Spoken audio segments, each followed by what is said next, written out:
गुड़गांव की हिस्ट्री में अगर किसी एक रोड ने लोगों को सबसे ज्यादा अमीर बनाया है तो वो है द्वारका एक्सप्रेस।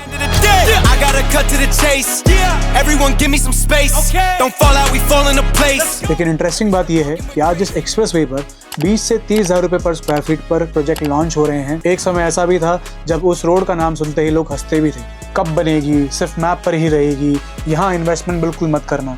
ये लाइंस उस वक्त बहुत कॉमन थी और शायद इसी वजह से आज बहुत लोगों ने अपनी लाइफ की सबसे बड़ी अपॉर्चुनिटी मिस कर दी। अब समझते हैं गेम क्या था। दिल्ली और गुड़गांव के बीच NH8 ओवरलोडेड होने लगा था, ट्रैफिक बढ़ने लगा था, एयरपोर्ट तक पहुंचना डिफिकल्ट हो रहा था। गवर्नमेंट को एक ऑल्टरनेटिव कॉरिडोर चाहिए था, तो उसी वक्त द्वारका एक्सप्रेसवे का कॉन्सेप्ट आया। पेपर पर प्लान परफेक्ट था, वाइड एक्सप्रेसवे, नए सेक्टर्स की डेवलपमेंट, दिल्ली से कनेक्टिविटी, एयरपोर्ट से एक्सेस, लेकिन ग्राउंड रियलिटी इतनी सिंपल नहीं थी। Land disputes, legal issues, alignment issues, environmental clearances और फिर कंस्ट्रक्शन डिलेज। प्रोजेक्ट सालों तक अटका रहा, हर साल नई डेडलाइन, हर साल नए प्रॉमिसेस, और इसी वजह से मार्केट दो हिस्सों में बट गया। एक लोग वो थे जो कहते थे कि ये हाईवे कभी नहीं बनने वाला, यहाँ इन्वेस्ट मत करना, और दूसरे लोग थे जो वेट कर रहे थे, जिन्हें पता था कि जिस दिन बन जाएगा उस दिन बेहतरीन बनेगा। डिफरेंस सिर्फ इतना था, एक ग्रुप हेडलाइन देख रहा था और एक ग्रुप मास्टर प्लान देख रहा था। और यही साइकोलॉजी का एक रूल काम करता है, जब अनसर्टेनिटी बढ़ती है तो कन्विक्शन कम हो जाती है, और रियल एस्टेट में जहाँ कन्विक्शन कम होती है वहीं फ्यूचर रिटर्न्स का सीड प्लांट होता है। और इसी फेज में कुछ investor quietly land and inventories accumulate कर रहे थे।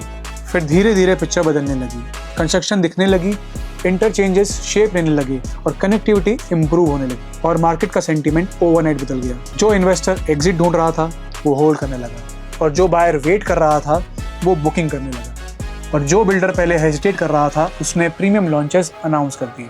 और यहाँ से द्वारका एक्सप्रेसवे एक रोड से लग्जरी ग्रोथ कॉरिडोर बन गया।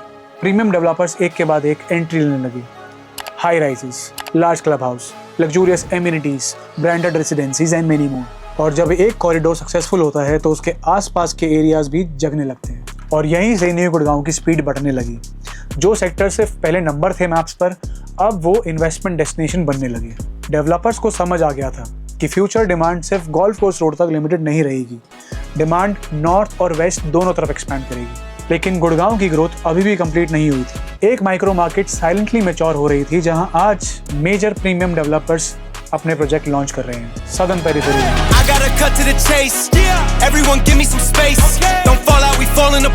यानी SPR, जहां लाइन से प्रीमियम लॉन्चेस आते जा रहे हैं। उस रोड को एक टाइम पर सिर्फ कनेक्टिंग रोड समझा जाता था, लेकिन बिल्डर्स इस रोड को सिर्फ रोड नहीं, फ्यूचर सेंट्रल बिजनेस कॉरिडोर की तरह देख रहे हैं, और इसी विजन में गुड़गांव की तीसरी लग्जरी वेव को जन्म दिया।